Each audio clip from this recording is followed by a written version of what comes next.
네, 북한이 미사일 발사했다는 소식 속보로 전해드리고 있습니다. 자세한 내용 취재 기자와 자세히 이야기해 보도록 하겠습니다. 서종표 기자 나왔습니다. 네, 서종표 기자, 오늘 북한이 기습적으로 미사일을 발사했는데 몇 시에 발사했고 또 어떤 내용입니까? 네, 그렇습니다. 일단 새벽 3시 17분에 발사를 했습니다. 보통 북한이 미사일을 발사를 할 때 오전 5시부터 6시 사이에 발사를 하게 되는데요. 네. 오늘 같은 경우는 새벽 3시 17분 기습적인 발사입니다. 그리고 장소는 평안남도 평성 일대로 알려져 있습니다. 네. 대륙간 탄도미사일을 발사를 했는데 우리가 주시를 해야 될 부분이요. 고도가 4,500km입니다. 4,500km. 그렇습니다. 네. 합참이 공식적으로 발표한 자료에 따르면 고도는 4,500, 네. 그리고 예상 비행거리는 960km인데 네. 지난 7월에 이 화성 14형 두 발을 발사를 하지 않았습니까? 그렇습니다. 당시의 고도는 3,700km였습니다. 네, 네. 그때보다 무려 한 800km 정도가 높으니까 네. 지금까지 북한이 발사했던 미사일 중에서는 네. 고각으로만 치자면 가장 높은 그런 고도의 미사일이라고 볼 수 있고요. 네, 네. 이 미사일이 어디에 떨어졌냐? 떨어진 곳은 지금 현재 일본과 미국에 발표한 자료에 따르면 네. 일본 배타적 경제 수역 내 떨어진 것으로 네네. 알려져 있습니다. 네, 기존에 이제 지난달 9월 15일이죠. 그때 발사했던 화성 12형 미사일 같은 경우는 일본의 공해상을 넘어서 태평양, 북태평양 쪽에 떨어졌단 말이죠. 근데 이번에는 넘어가지 않고 일본 앞바다에 떨어졌다. 네, 그렇습니다. 해석이 분분한데요. 네. 그리고 미국 당국과 정밀하게 분석 중인데 떨어진 곳이 일본 아오모리현 앞바다 210km 네. 지점입니다. 네. 지금 현재 알려진 대로는 미국의 사드 레이더가 있는 곳이 아오모리현으로 알려져 있거든요. 네. 아오모리현을 직접적으로 겨냥한 것인지 아니면 미국의 알래스카나 괌을 겨냥을 했다가 떨어진 중간에 추락을 한 것인지 네. 분석 중에 있습니다. 네, 일단은 뭐 아오모리 현을 직접 겨냥했다기보다도 북한의 미사일 발사 능력이라든지 비행 거리라든지 이런 것들을 더 향상시켰다라는 쪽에 약간 무게가 좀 더 실리고 있는 것 같고요. 네. 일단 이번에 새로 발사한 지역이 좀 생소합니다.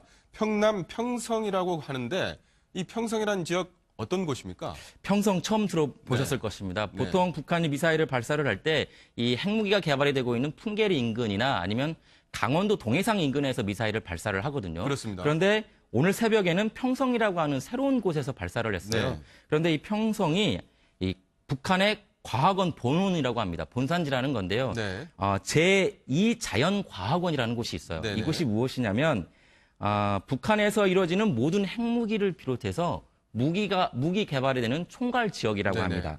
어떻게 보면 핵융합 기술이 선진적으로 이루어지는 곳이고요. 네. 그래서 북한은 이 평성이라고 하는 곳을 처음으로 소개를 하면서 국제적으로 네. 미사일 기술이 어느 수준까지 올라와 있는지 네. 국제적으로 과시하는 효과도 노리지 않았나 네네. 이렇게 분석해 볼 수 있겠습니다. 일단 지금 발표되는 거 보면은 평남 평성은 이제 북한의 평양과 좀 가까운 곳이고 기존에 이제 북한이 자주 미사일을 발사했던 순안공항 그 지역과도 인접한 지역인 것 같고요. 일단 평남 평성에서 발사했다는 것에 대해 좀 주목을 좀 해야 될 것 같고. 네, 그렇습니다. 이번에 또 이제 75일 만에 드디어 이제 발사를 했습니다. 그동안 계속 김정은이가 미사일에 대해서 도발을 하지 않고 있다가 75일 만에 발사를 했는데 어떤 특징이 있습니까? 네, 일단 문재인 정부 들어서 11번째 발사를 했습니다. 네. 시시각각 발사를 했고 올해만 들어서 17번째. 그리고 앞서 말씀드린 대로 오전 5시나 6시가 아닌 새벽에 발사를 네. 했거든요. 75일 동안 잠잠하던 북한이 갑자기 왜 발사를 했을까? 여기에 대한 해석이 분분한데 일단 국내적으로는 네. 일단 국제적으로 말씀을 드리면 최근에 트럼프 대통령이 대북 네. 강화 정책을 강하게 펼치지 않았습니까? 그렇습니다. 그러면서 9년 만에 테러 지원국으로 재지정을 했어요. 네네. 국제적으로는 이런 어떤 대북 정책이 북한으로서는 부담이 됐을 것이고요. 네. 이에 대한 불만의 표출이 하나 있고 그리고 국내적으로는 아시다시피 최근에 판문점을 통한 귀순 병사가 네네. 한국에 들어오는 사건이 발생하지 않았습니까? 네. 북한의 입장에서 보면 상당히 동요가 일 수 있는 상황인데 네네. 이를 미연에 차단하기 위한 것이 아니냐. 내부 단속이다 이 말씀이시죠? 그렇죠. 내부 단속을 위해서 도발적으로 미사일을 네네. 발사했을 가능성이 있고 그리고 한 가지 더는 당장 국내적으로 우리나라 입장에서 보면 내년 6월에 평창 동계올림픽이 시작이 됩니다. 네. 보통 북한은 그 즈음에 미사일을 발사를 많이 했었는데요. 네. 국제적인 스포츠 행사가 이루어지는 내년 2월에 미사일을 발사를 하게 되면 국제적으로 이 대북 체제가 더 강해질 수 있고 네. 북한으로서도 부담이 될 수 있으니까 상당히 애매한 시점 그러면서 네. 최근에 어떤 대북 정책이 강화되고 있는 이 상황에서 네네. 도발을 하지 않았나 이렇게 분석해 볼 수 있겠습니다. 네, 여러 가지 요인이 있습니다만은 이제 뭐 분석을 좀 했습니다만은 12월 17일 날 북한이 계속 잠잠했기 때문에 12월 17일 날 김정일 사망 6주기를 전후해서 발사를 하지 않을 것이냐 이런 예측도 있었는데 일단 그 예측은 무너졌습니다. 그렇습니다. 자, 그리고 이제 발사하기 전에 이상 징후가 감지가 됐었죠. 일본 정부가 먼저 포착을 했지 않습니까? 네, 그렇습니다. 네. 일단 위성으로 포착이 된 게 지난주 목요일이에요. 가장 먼저 포착이 되기 쉬운 건 이제 미사일 기지에서의 어떤 차량들의 이동, 이동식 미사일 발사 차량이 대거 포착이 된 게 지난주 목요일 23일이고요.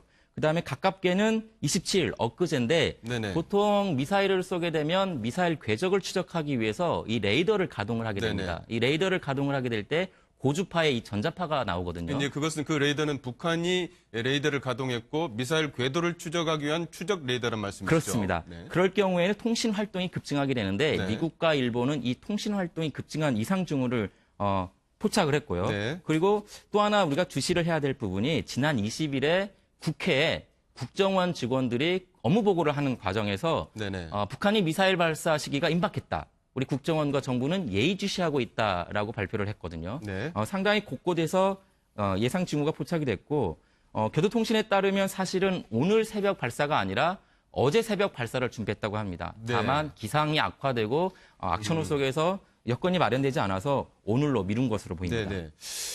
자, 김정은 요즘 행보 보면은 저희가 이제 예측할 수 없습니다만은 최근에는 매기 공장을 방문했단 말이죠. 근데 갑자기 오늘 새벽에 미사일을 발사했어요. 어떻게 네, 해석을 해야 되나요? 그렇습니다. 상당히 성동격석격인데요. 네. 최근에 평안남도 순천에 준공이 된 매기 공장이 있는데 네. 민생 치안을 챙긴 것처럼 민생을 챙기는 것처럼 이 매기 공장을 둘러보는 상당히 네네. 여유로운 모습을 보였습니다. 그렇죠. 그러면서 새벽에는 미사일을 도발을 했거든요. 네네. 국제적으로 깜짝 놀란 상황이었는데 내부적으로는 아무렇지도 않다는 듯이 결속을 다지고 네. 그러면서 민생을 챙기고 네. 외부적으로는 도발로서 핵 미사일의 수준을 알리고 있는 상황인 것 같습니다. 네, 마지막 질문입니다. 우리 군 대응 어땠습니까? 상당히 그리고 이례적으로 빨랐습니다. 네. 17분에 미사일을 발사를 했고요. 6분 뒤인 23분쯤에 네. 미사일 합동 정밀 타격 훈련을 네. 동시에 실시를 했습니다. 네. 육해공군이 미사일 전력을 동원해서 무력 시위에 바로 나선 건 이번이 처음일 정도로 상당히 빠른 시일 내에 대응을 한 것으로 보입니다. 네, 우리 군이 이제 대응 빨랐는데 청와대도 상당히 좀 빠르게 움직이고 있지 않습니까? 지금 오늘 아침에 국가안전보장회의 주재하고 있죠. 네, 지금 6시부터 NSC 안전보장회의를 지금 시작하고 있으니까요. 1시간 넘게 대책을 마련하고 있는데요. 일단 미사일의 재원의 성격, 그리고 발사한 의도, 그리고 왜 이 시점에 도발을 네. 했는지에 대한 어떤 다각적인 분석과 대책 마련을 하고 있는 것으로 보입니다. 네, 알겠습니다. 지금까지 서정표 기자였습니다. 고맙습니다.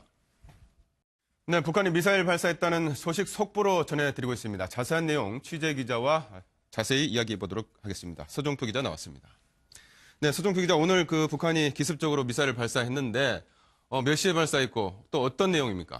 네, 그렇습니다. 일단 새벽 3시 17분에 발사를 했습니다. 보통 북한이 미사일을 발사를 할 때 오전 5시부터 6시 사이에 발사를 하게 되는데요. 네. 오늘 같은 경우는 새벽 3시 17분 기습적인 발사입니다. 그리고 장소는 평안남도 평성 일대로 알려져 있습니다. 네. 대륙간 탄도미사일을 발사를 했는데 우리가 주시를 해야 될 부분이요. 고도가 4,500km입니다. 4,500km. 그렇습니다. 네. 합참이 공식적으로 발표한 자료에 따르면 고도는 4,500, 네. 그리고 예상 비행거리는 960km인데 네. 지난 7월에 이 화성 14형 2발을 발사를 하지 않았습니까? 그렇습니다. 당시의 고도는 3,700km였습니다. 네, 네, 네. 그때보다 무려 한 800km 정도가 높으니까 네. 지금까지 북한이 발사했던 미사일 중에서는 네. 고각으로만 치자면 가장 높은 그런 고도의 미사일이라고 볼 수 있고요. 네, 네. 이 미사일이 어디에 떨어졌냐?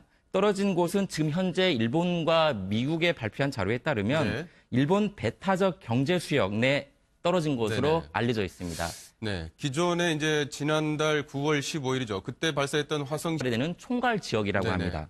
어떻게 보면 핵융합 기술이 선진적으로 이루어지는 곳이고요. 네. 그래서 북한은 이 평성이라고 하는 곳을 처음으로 소개를 하면서 국제적으로 네. 미사일 기술이 어느 수준까지 올라와 있는지 네. 국제적으로 과시하는 효과도 노리지 않았나 네네. 이렇게 분석해 볼 수 있겠습니다. 일단 지금 발표되는 거 보면은 평남평성은 이제 북한의 평양과 좀 가까운 곳이고 기존에 이제 북한이 자주 미사일을 발사했던 순안공항 그 지역과도 인접한 지역인 것 같고요. 일단 평남 평성에서 발사했다는 것에도 좀 주목을 좀 해야 될 것 같고 네, 그렇습니다. 이번에 또 이제 75일 만에 드디어 이제 발사를 했습니다. 그동안 계속 김정은이가 미사일에 대해서 도발을 하지 않고 있다가 75일 만에 발사를 했는데 어떤 특징이 있습니까?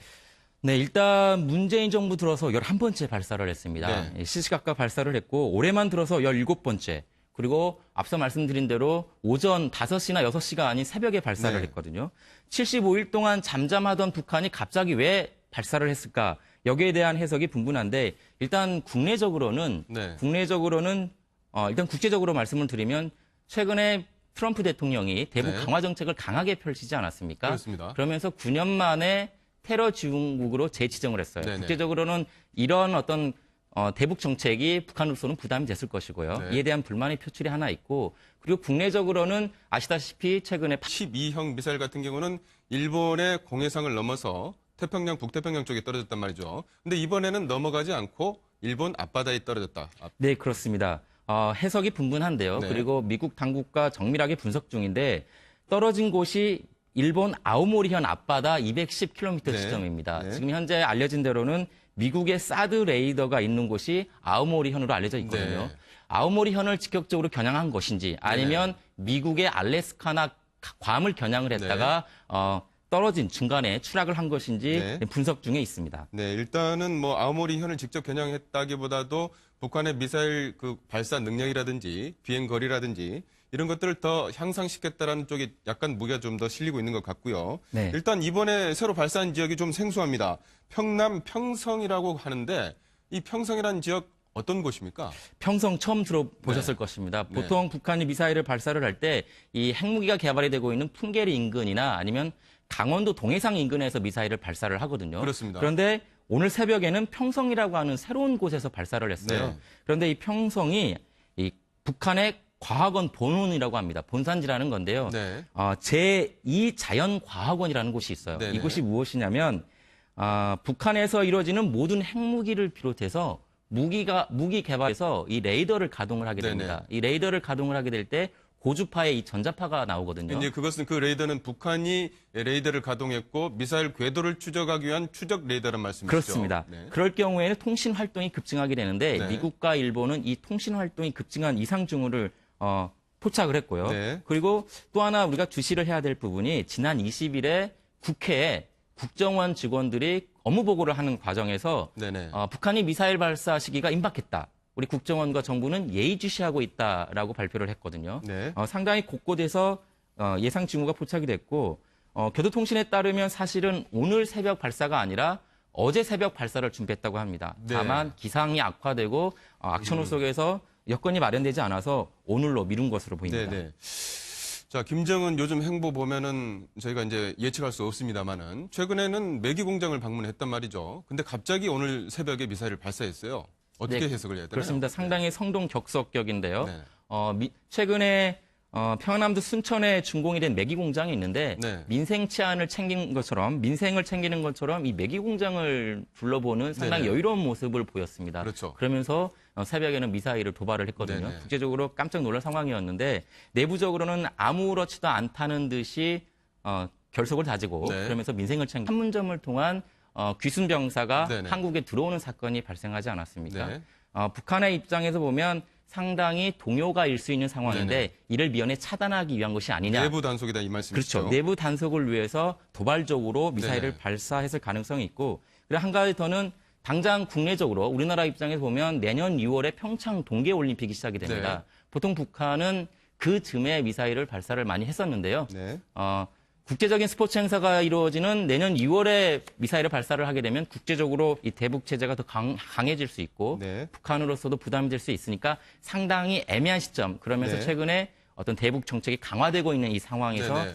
도발을 하지 않았나 이렇게 분석해 볼 수 있겠습니다. 네, 여러 가지 요인이 있습니다만은 이제 뭐 분석을 좀 했습니다만은 12월 17일 날 북한이 계속 잠잠했기 때문에 12월 17일 날 김정일 사망 6주기를 전후해서 발사를 하지 않을 것이냐 이런 예측도 있었는데 일단 그 예측은 무너졌습니다. 그렇습니다. 자, 그리고 이제 발사하기 전에 이상 징후가 감지가 됐었죠. 일본 정부가 먼저 포착을 했지 않습니까? 네, 그렇습니다. 일단 위성으로 포착이 된 게 지난주 목요일이에요. 가장 먼저 포착이 되기 쉬운 건 이제 미사일 기지에서의 어떤 차량들의 이동, 이동식 미사일 발사 차량이 대거 포착이 된 게 지난주 목요일 23일이고요.